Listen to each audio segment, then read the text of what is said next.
I do not claim that we Ascians are special. That is another misconception. In the beginning, everyone lived nigh for eternity. Such was the natural order of things. But like so much else, this was taken from you.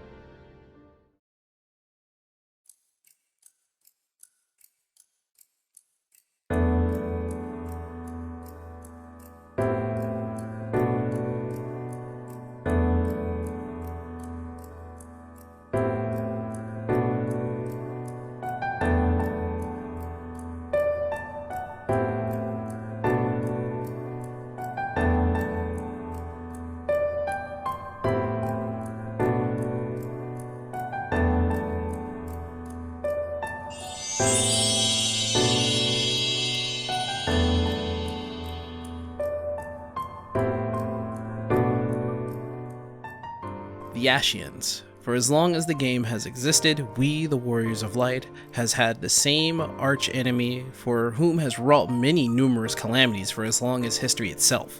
The 7 calamities that has ravaged the world now has an explanation.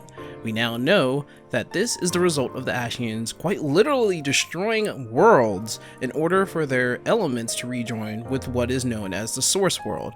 All this so that they can commence with what is known as the rejoining. Now, Shadowbringers has brought about an even more descriptive definition of the rejoining. What Emmett Selk shares with us is quite staggering and even more surprising to hear. He explains that the rejoining is a mission that the Ascians took on to themselves, to bring back the original world as it once was eons past, meaning the world we live in, the worlds we go to, the people we see, and life as we know it, was once different in shape and size, perhaps different in behavior as well, we don't really know, but Emmett insists that the world must go back to the way it was before Hydaelyn.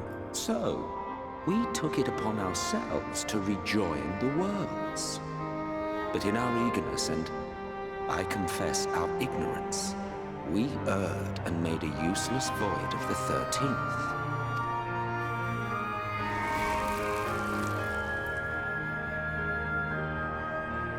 It was only afterwards that we discovered a connection twixt source and shard, a flow of energy that maintains elemental balance. And thus did we arrive at our time-honored modus operandi.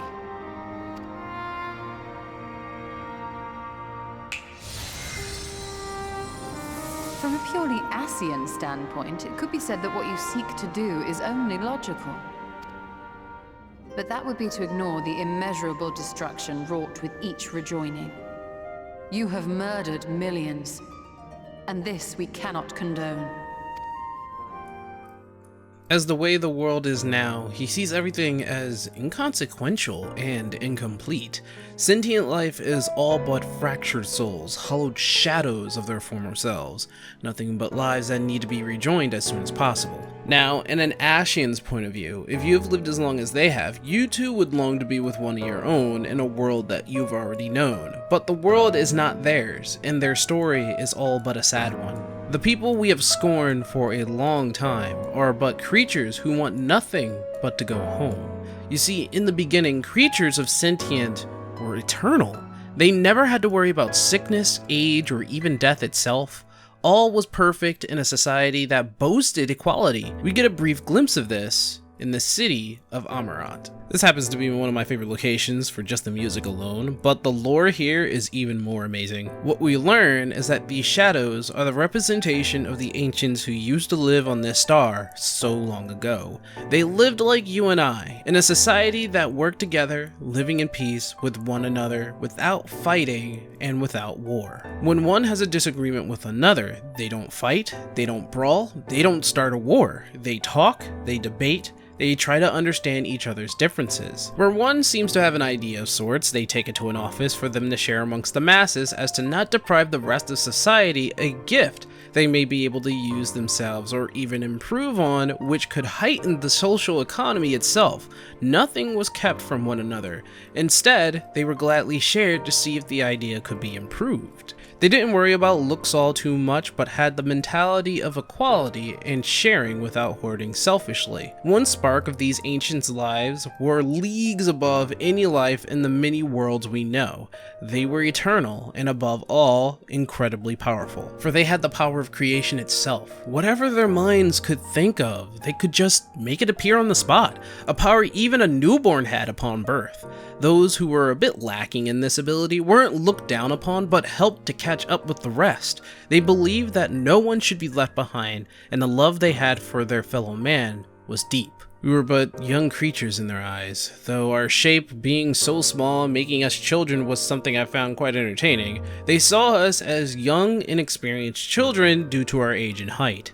An old man in our time was nothing but a baby to them. This is how they saw us, and I admit, it was kind of funny to watch. Now, with the power of creation, they too also had a self-imposed responsibility to steward the world as it is and keep the star on a direct path of peace. They were the guardians and protectors of life on the planet, whether they were the ones who created life or not. And let me tell you, their existence heavily points to them as the catalyst of all life on the star. Primals, as you all know, are beings given form through thought and life energy by the summoner. Their mindset is that of the mindset of the summoner when they are summoned. Whatever the summoner was thinking at the time, that would be based on their personality. If conquest was their thought, then conquest was their mission. If protecting was their thought, then protection was their mission. A simple explanation to be sure, but just know that primals were life-given form through energy and an idea. And the deeper the thought or idea was from the summoner, the more defined of the personality that was for the primal. This was how the personality of Hydaelyn came to be. In theory, that is. A caring mother who would look after her children. Zodiark, on the other hand, is but a mystery. Emmett explains that Zodiark was summoned for the sole purpose of saving the world, a world for which was on the verge of destruction due to an unexplained calamity. Before the great sundering, there was one world. A world that knew naught but peace and prosperity. Until it was faced with a crisis. Unprecedented, terrifying.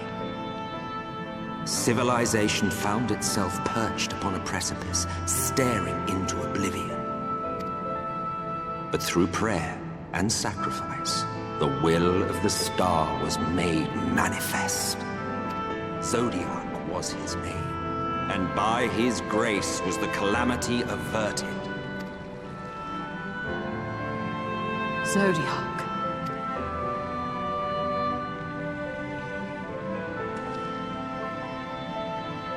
A savior mighty and magnificent, deserving of reverence and gratitude. One would have thought, yet some thought otherwise.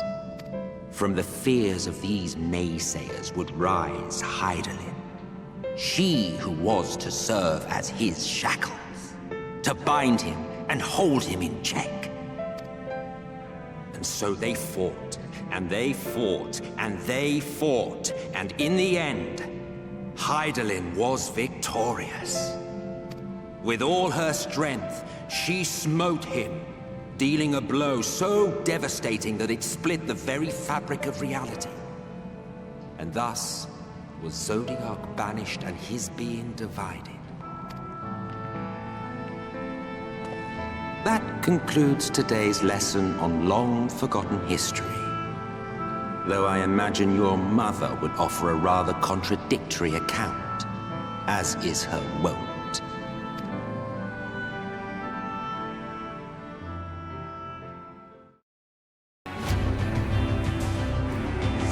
Welcome to the final days of Amarant. We see the world burn below and creatures running through the streets due to the fear of the ancients. And due to their fear, many of monsters were born and released into the world, including the first beast, which by all means is one of the ugliest things I've ever seen. But take note, as this is what an ancient's fear looks like. Now, the ancients knew of the incoming calamity to come, but calmly tried to find a way to fix it.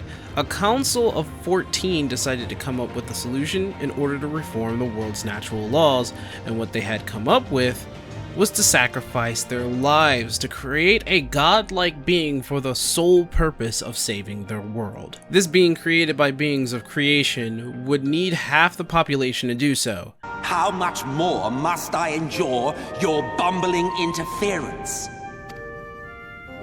Let us imagine that the laws of reality are again undone and the world faces true annihilation. Do you honestly believe that half your number would sacrifice themselves to save the other? Of course they wouldn't!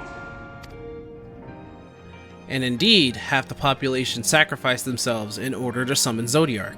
And thus did he indeed save their world with half of the ancients still alive. But there were some who disagreed in leaving the world in the hands of a godlike being without something to keep him in check. And thus, another half of the population gave their lives in order to summon Hydaelyn, the leash to Zodiark's power. Emmett describes their encounter as one that would describe a war. Zodiark and Hydaelyn did battle, with Hydaelyn dealing the finishing blow and causing the world to change forever. Now, I'll hold off on that for another video, where we'll dive deeper in the creation of the world. Let's get back to the subject at hand though. As we know them as the Ascians, we instilled that name onto the Ancient Shades as well, and many would agree that that is their name as a race, but I noticed that when addressing the Amaranth people, your party nor Emmett call them Ascians. I feel that that name came from the wake of Hydaelyn's blow to the world. The name Ascian could be their race's name, but never do they give a definitive name for the race they once were. And the Shades do not call themselves Ascians as well, so perhaps they are known as something else? But for now, Ancients is what we'll call them when describing their kind. A race that lived eternally, could create anything from their minds without even a strain. Magic far beyond our own that a spell like Flare could instead be just a flicker or even a fraction of their magical deposit. Stewards who cultivated the star and even gave their lives for the sake of their home. A race that don't usually use their name but go by titles such as Emmett Selk or Laha Breha, which all have meanings to their names with their given titles. Ascians were mysterious in nature. We knew little as to why they did the things they did and why they didn't bat an eye to do so. In their minds, we are nothing but fractured lives who aren't even a hollow shadow compared to who we once were before. As Emmett says, all living things were fractured during the wake of Hydaelyn's wrath. It leads us to believe that each and every one of us was once perhaps an ancient when we were whole, and the reason they care not for our well-being is because of his explanation as to what they will do when the source is whole again. There's no point trying to hide it. Yes. Once the rejoining of worlds is complete, Zodiark will regain his full strength and shatter his prison. Then we shall offer up the Source's remaining inhabitants in sacrifice, that we might resurrect our brethren who died to bring Zodiark into existence. But what was it that you came here to do exactly? Emmett explains that they will sacrifice all the lives on the planet so that the entirety of the ancient race will again be reborn and be stewards of the star once more. I mean, with the power of creation like theirs, they have no need to worry about extinct animals and beasts, when they could just conjure up another with nothing but a thought. But is that justified? Does taking the lives of sentients and more justify the revival of a long-dead race? Emmett makes fair points, and even gave our warrior a chance to prove he had what it takes to be someone worthy of notice.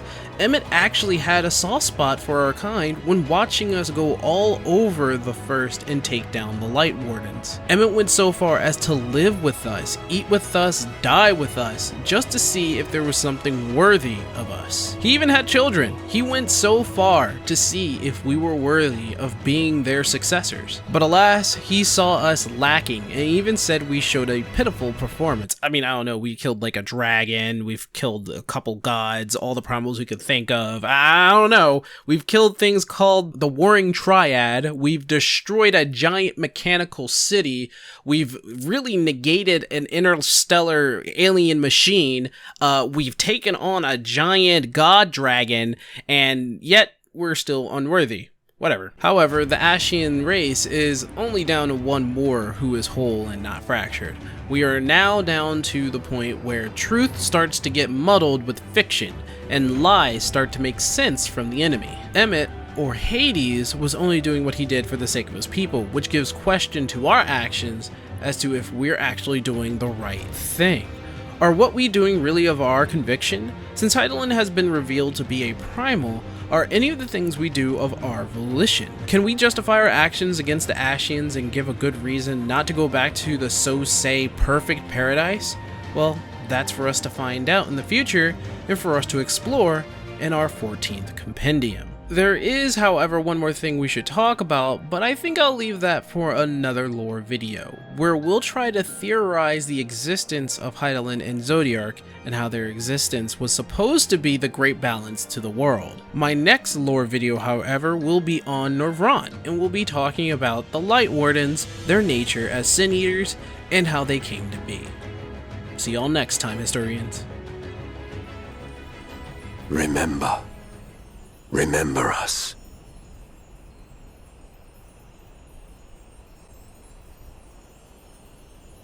Remember that we once lived.